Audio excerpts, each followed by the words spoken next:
दोस्तों नमस्कार, मैं राम सूरत यादव। बीजेपी के कर्नाटक की हार ने इतना ज्यादा नुकसान किया है कि बीजेपी के अंदर ही अंदर एक तरीके से चिंतन और मंथन का दौर शुरू हो गया है। सिर्फ बीजेपी में ही नहीं बल्कि आरएसएस में चिंतन और मंथन का दौर चल रहा है, क्योंकि कर्नाटक की हार से पूरी बीजेपी और पूरा आरएसएस एक तरीके से बेहद हैरान परेशान है। क्योंकि आपने देखा है कि एनडीए एक तरीके से पूरा बिखर चुका है। जितनी बड़ी बड़ी पार्टियां बीजेपी के साथ गठबंधन में एनडीए में थी वो पहले ही छोड़ चुकी हैं। वो चाहे नीतीश कुमार हों, चाहे उद्धव ठाकरे हों, या बड़ी बड़ी जो भी पार्टियां एनडीए में थी वो सारी पहले ही बीजेपी को छोड़ दिया है। और कर्नाटक चुनाव तो एक तरीके से इतना बड़ा झटका माना जा रहा है कि आने वाले समय में इसका जो है बहुत दूरगामी परिणाम होने जा रहा है। और जिस तरीके से आज आप देख रहे हैं पूरे देश में एक संदेश जा रहा है कि दक्षिण भारत में एक तरीके से बीजेपी के लिए दरवाजा बंद हो गया। और दरवाजा बंद ही नहीं हो गया बल्कि कर्नाटक में एक ऐसा राज्य दक्षिण भारत में था जहां बीजेपी की सरकार चल रही थी,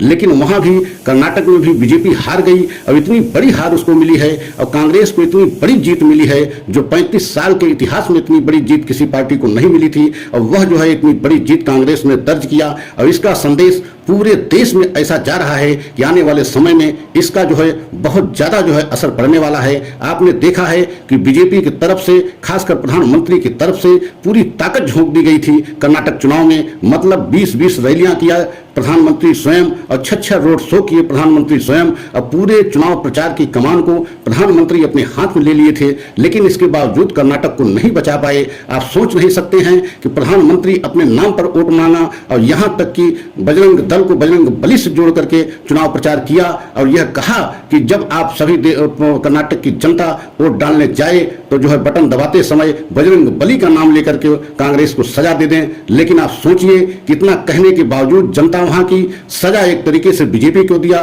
प्रधानमंत्री मोदी को दिया और कांग्रेस को इतनी बड़ी जीत दे दी जो कल्पना से एकदम परे थी। न तो बीजेपी कल्पना कर रही थी और न ही कांग्रेस कल्पना किया था कितनी बड़ी जीत मिलेगी। लेकिन इतनी बड़ी जीत मिलने के बाद अब जिस तरीके से बीजेपी हैरान है, बेहद परेशान है और आरएसएस में भी चिंतन मंथन का दौर चल रहा है। और ऐसे में जो सबसे बड़ी खबर आ रही है वह वरुण गांधी को लेकर के आ रही है कि ऐसे समय में अब वरुण गांधी भी बीजेपी का साथ छोड़ सकते हैं, क्योंकि वरुण गांधी अगर बीजेपी के साथ छोड़े तो बहुत बड़ा झटका लगेगा। खासकर उत्तर प्रदेश में वरुण गांधी को बहुत ज्यादा जो है पकड़ मजबूत है। और आपने देखा है कि वरुण गांधी बीजेपी के पीलीभीत से सांसद हैं और उनकी मां जो है सुल्तानपुर से सांसद हैं। आप सोच सकते हैं कि अगर वरुण गांधी बीजेपी के साथ छोड़ते हैं तो आने वाले समय में बीजेपी की मुश्किल बहुत ज्यादा बढ़ जाएगी। और ऐसा हम इसलिए कह रहे हैं कि आपने देखा है कि वरुण गांधी हमेशा जो है रोजगार को लेकर के, महंगाई को लेकर के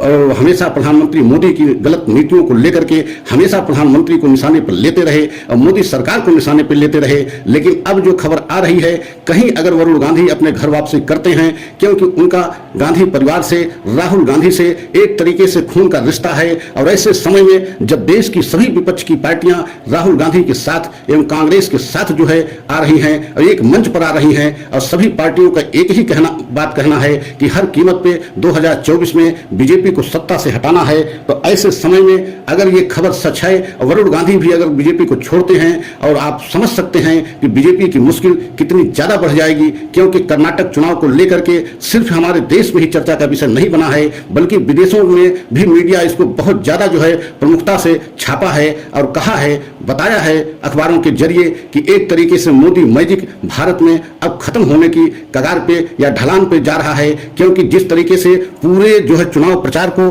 प्रधानमंत्री मोदी जी ने अपने हाथ में ले लिया था और उसके बावजूद प्रधानमंत्री को और बीजेपी को इतनी बड़ी हार मिली है, आप कल्पना नहीं कर सकते हैं। तो ऐसे में अब वरुण गांधी भी ये समझ रहे हैं कि अब हमें राहुल गांधी के साथ देना चाहिए और बीजेपी को छोड़ करके अपने घर वापसी करना चाहिए। क्योंकि इस समय पूरा देश एक तरीके से बेरोजगारी और महंगाई से त्राहिमाम कर रहा है। और ऐसे में हम राहुल गांधी का साथ नहीं दिया, कांग्रेस का साथ नहीं दिया तो आने वाले समय में पूरे देश की जनता हमें माफ नहीं करेगी। और वरुण गांधी यह भी जानते हैं कि आने वाले समय में जनता तो माफ नहीं करेगी, लेकिन उनको यह भी पता है कि हमारा ही परिवार जो है देश आजादी में बढ़ चढ़ करके हिस्सा लिया था और आज भी एक तरीके से आजादी के ही तरीके से राहुल गांधी लड़ाई लड़ रहे हैं। और दो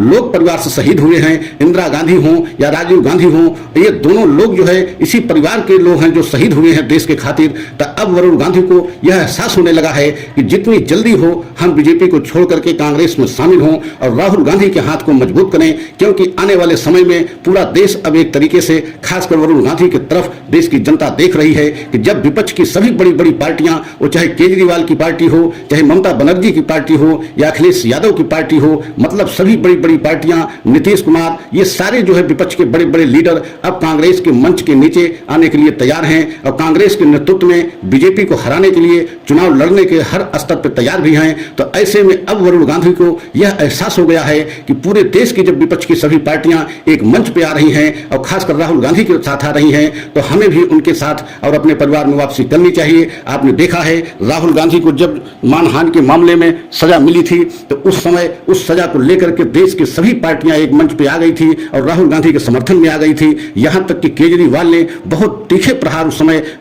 प्रधानमंत्री मोदी पे किए थे। आप सोच नहीं सकते कि केजरीवाल एवं ममता बनर्जी कभी कांग्रेस का समर्थन नहीं करती थी, लेकिन जब राहुल गांधी को मानहानि के मुकदमे में 2 साल की अधिकतम सजा मिली और उनकी सांसदी छीनी गई और उनका एक तरीके से सरकारी बंगला छीना गया, उसके बाद भी इस तरीके से जब पूरे देश की विपक्ष की पार्टियां जब एक साथ हो गई, तो आप सोच सकते हैं कि अब वरुण गांधी को एहसास होने लगा है कि हमें भी अपने परिवार में वापसी करनी चाहिए और चल के राहुल गांधी के हाथ को मजबूत करें, क्योंकि पूरा देश इस समय एक तरीके से बीजेपी से बेहद हैरान परेशान है, खासकर महंगाई, बेरोजगारी को लेकर के एवं नफरत को लेकर के। जिस तरीके से राहुल गांधी भारत जोड़ो यात्रा में यह बात कहते रहे कि पूरे देश में जो है बीजेपी नफरत फैलाई है और उसको हम समाप्त करने के लिए भारत जोड़ो यात्रा निकाले हैं, और तभी से आपने देखा है कि एक अलग राजनीति जो है राहुल गांधी पूरे देश में जो है